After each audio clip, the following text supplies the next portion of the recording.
we could get somewhere together. Maybe. I mean, I don't know. I'm a bit weird, so I feel like I need to be around people, but people distract me as well. So I don't really know how it would work. I have no idea. Where I am now, everybody knows kind of like, you don't just walk into somebody's studio. Like, if someone wants to speak to you, they'll knock or they'll wave or something. So that's what I feel like I need. I feel like I need to be in my own space, but people are around. Well, people are there and people will respect it. Like, if you wanted to put something on your door that was like, do not disturb doing X, Y, and Z, they will respect that. And it's a very inclusive environment. It is aimed toward low income and people with disabilities. So there's a lot of things that are there for people, a lot of people with mental health issues, and a lot of people with like learning difficulties. I don't know if learning difficulties is the right word. People are on the spectrum and people with like ADHD and stuff. So like everybody's very like apparent, and everybody's very aware of like other people's boundaries and the way people work. And like, I'm very apparent being like, I don't like people encroaching on my space. It makes me uncomfortable. And I've said that. I was like, guys, like, I'm super friendly, like, and if I'm down to have a chat, I will have a chat, but sometimes when I'm working, I just need to be left alone. And everybody's like, fair enough, we get that, like, if you invite us into your studio, we'll be happy for that. But then also, if we see that you're working, we'll just kind of leave you be. And everybody's very understanding of that, and I think you get that in most like creative spaces, and everybody's there does like different things. So there's like animation people, there is a performance artist, but some like proper contemporary artists, there's some small businesses, jewelry makers, the owners of it, he builds motorbikes, and that's dead cool. And that's the owner's wife makes cards, so that's, and she runs the cafe, and it's just it's honestly such a nice environment. And I would love for us both to get like a big space. Yeah. Because they're currently building, I think, 12 new studios. Are they? Yeah. So there's there's potential for us to big space, and if we put the money together, do you know what I mean? We'll probably be able to get a big space for less than what I'm paying now if we share it. Yeah, maybe. I mean? Only thing is though, for me, cat. I would want it, and I know that he was like, oh, no cats, but I would want to bring my cat because he's like my emotional support buddy. Like, he's not officially my emotional support. We wouldn't be able to share a studio then. I know, because you got your doggy. Or maybe we could be like next door to each other, and I could just like knock on and say hi. Maybe, yeah. We'll see. I mean, I'm not at that point anyway. Me personally, I think he would really, really benefit from going to work. I would, and I've talked to George about it, and he thinks exactly the same. I really think you would. He does, because you don't use this space. You're in the front lounge, and I feel like, I know I used to invalidate what I did because I was at home. I didn't feel like I was working. I don't feel like I'm working, but I'm always working, and I feel like as a creative you are always working because you're always thinking about ideas. And we were saying, weren't we, on that walk we had the other day, I was saying that if for two and a bit years I have not had one day, even Christmas Day, I've not had one day where I haven't been thinking about work and what I'm going to do. Like, at night, I toss and turn and I'm thinking about Valentine's cards and shit like that. And I never switch off. Whereas, like, when I was a designer and I had a 9 till 5 job, I'd leave work and I would not think about work. I would leave work at the weekend, I wouldn't think about work. And I'd go back in. And I need that it's very easy, and I've found, like, still now I do struggle to switch off, but like I find it easier when I can come home. And like, especially when I leave my stuff at the studio, I'm like, right, my stuff's at the studio, even if I needed to work, I can't, and I have to go there tomorrow to get it. Yeah, that's good. So that's forcing you to go as well. It's forcing me to go, and it helps that it's a nice environment, and it helps that there's people there, and it helps that there's no one, like, I can obviously take the dog. And I don't know, like, I'm a massive advocate for it. I think if you can afford it, I would highly recommend it, because it helps it has helped me so much with like my mental health and how my workload as well. It's helped me number one, switch off, but 2, know how to plan my days. Whereas when I had all day, I'd be like, I'll do that at like 10 tonight. I'll do that after tea. I'll do it then. Yeah. I'll do that then. Then I was like, it's 1 o'clock and I've not even finished work yet. Like, do you know what I mean? Because I've just started something, or I'm not going out and I'm not getting fresh air because that hour walk seems like a waste to me. I always used to think that. Like, well, actually, I still think that. I think if I go out for a walk now, I could be working. And it's so annoying. It's not good. It's not. It's really damaging, and it was taking its toll. And I think that's why we get so burnt out all the time. It's like, I don't know, but yeah, no, I really, really do think that getting an office / studio is the best thing that I could have done for myself and my business. So to studio or not to studio, Definitely you're to studio. 100%. See, so I'm on the opposite end. As a creative, a studio more than an office. Yeah. So you can have more of a creative space. Creative environment. If you can find somewhere where you're surrounded by creatives, even better, because you feel more inspired. But if it's like work at home or an office, 100% an office. Yeah. See, if you can afford it. Yeah. See, I probably could, but I'm not at the right stage right now where I want to, because I don't want to leave the cat on his own all day, and I want to be around. I know this sounds really ridiculous because I'm like, oh, my cat, but you need to understand how much I love this thing, and he's changed my life. I got him for my mental health, and he's like, oh, it's just amazing. And so I'm not going to bring him on the bus with me, do you know what I mean? And I'm not going to walk with him all the way there. But then also, if I don't have a car, I don't think I would go. I don't think I would. You wouldn't do the walk? I'd make excuses for myself, because I used to do that. So basically, I had just before lockdown, so the February before lockdown, so I was only in there for a month. Or maybe it was the end of January, I think, 2020.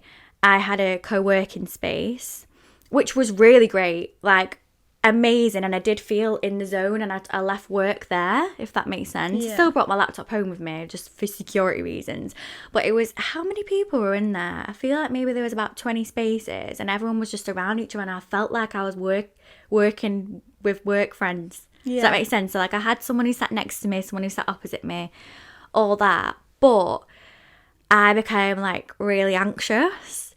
So I'd get anxious about leaving the house and like going, because I'd be like around other people. It's really hard for me to explain. I think that's why, I think I would be the same, but that's why I've kind of like, I like how I can shut the door and I have my own room. Yeah, that's what I need. And everyone, it was really good. And when I was productive, but then people would come round, what is it you're working on? Can I get you a cup of tea? And then I'd be like, oh, now I've snapped out of my hyper focus that I was really enjoying, and now I don't know what I'm doing. And like, and then, and then obviously lockdown hit, and then there was a few months where I think they'd said that I could pay £50 a month just to secure my spot.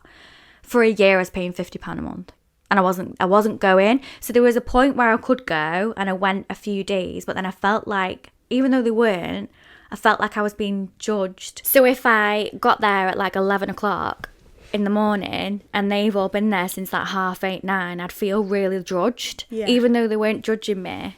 It just made me feel like, I don't know, I just got really anxious. I think I was going through like quite a bad time with my mental health as well. Lockdown made me just, that was the start of bad stuff. Yeah. I always felt like I had good mental health until that point, I think, and then it just went really bad. Yeah, I started to feel really judged, and like, I'm just really anxious about going in. I came in a couple times, I said hi to them, and then I made the decision. I was like, I need to leave, and it had been a year. So I sent an email, and they were like, oh yeah, that's fine, come and get your stuff. That was a year ago now, and I've still not gone to get it. And I've still not given them the key back, because I'm so anxious. I have emailed them about how socially anxious I am and how anxious I am to go in, but for me to go in, then I'm gonna have to, people go, oh, are you leaving? I'm gonna have to explain why. And no, you like, don't. Oh, I know what I'm gonna. Do you want me to come with you? No, it's not. I'm gonna like walk through the door, and people are gonna be looking at me like, I've not seen you in like a year and a half, like what's happening? And it's just, I've not really got many things there. It's just like stationery, like all my prints I brought home, and like everything that I need.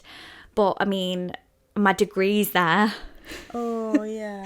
And I don't even know if it's still there, because obviously they've given the desk up now. Yeah. I don't know if it's still there, where it is. And like, for me to face the fact that I've not even given them the key back, oh my god, like, and I know it sounds really stupid, because I should have just gone. No. But I'm so anxious, like I feel like I'm gonna have a panic attack just thinking about it. And that didn't work out for me. And then since then we moved into our place, and I've got like where we are now, if you watch on the video, opposite I've got like my desk, and I've got like a chair from the living room in here. I need to get like a proper work chair so that I feel supported. Maybe then I'll come in. And then I've got like prints and stuff everywhere, and like I've not got enough space, and I know that I need a studio, but I just know that I won't go, because that's what I did. I got anxious about going, and I just make excuses. I walk past your house to go to the studio though. So I could walk with you. So you would just walk with me. I guess so. It's just a big step, and it's really hard. I don't know if you felt like that at the beginning. I think when I was saying in February, I kind of moved into my own office, but it was a massive step, and it's a massive commitment, and it is anxiety inducing. It is because it's a lot of money. It's a lot of money. Luckily, where I am now is very accessible, and it's very like it's not cheap, but like it's not as expensive as what I was paying before, like not as much as I was paying before. And it is, I cannot explain how better I feel and how better my mindset is towards work. I feel like when I go there, like I've got this list of things to do, and like it is a big step, and it is the next step on so many people's radars, but it is very daunting, and it is like it's a commitment. It is a massive commitment. Do you know what it is as well? Going back to the previous episode, the fear of failure. Yeah. What if I go and then I can't afford it and I have to leave? How embarrassing, like I failed. Well, if that's the case, what I did was I made sure in February, when I first moved into the office, I made sure I'd saved up 3 months rent just in case. Because then, so for example, you usually need a month in advance. So then I had that month's rent, and then I had the month after. Then if I hadn't made any money, if I'm like, right, I can't afford this now, all right, this isn't for me, I could then hand in my notice and I have that month's rent. So like my 3 months cleared and sorted. Good idea, yeah. But yeah, no, so I don't know, like I'm a massive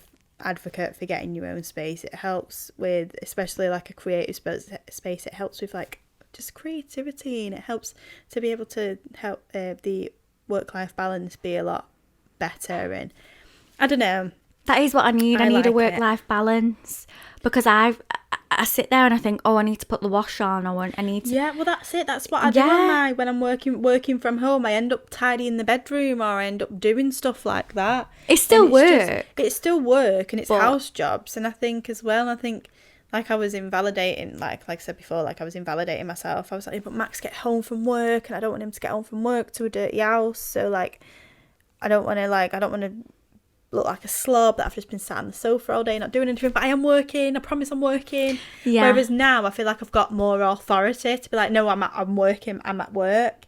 Yeah, you know I mean? Feel like I need that too, because there's days where I'm thinking, right, it's 4:30. I need to give George a call and see when he's going to get back from work, because I can't be like this when he gets back from work. So I'm like, hiya, I'm just wondering when you're going to get home, you know, just so I can like start tea. And he's like, oh, amazing, like probably in about an hour. And then I'm like, right, I need to get a shower. I need to get out of my dressing gown. Oh no, that's at least what it's you like. Do that. I didn't. I was just come home and I'd just be like a slob on the sofa. Well, sometimes I am, and I'm like, hi, I've not had a shower today. I've not brushed my hair. Well, that's it, and it's stuff like that like helps me get in the zone. Like I get dressed and I get my shoes on, and I tie my hair up. I don't necessarily put makeup on every day, but I tie my hair up and I brush my hair, and I make sure that I've changed my underwear. And, you know what I mean? And it's like, and then I'm going somewhere, and it's not necessarily. I need it. It's not necessarily the space. It's almost sometimes like the getting there, and obviously the walk helps me.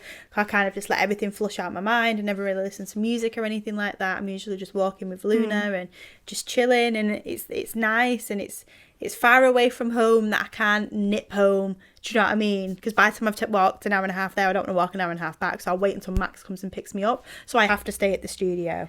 Yeah, I need to get a studio space.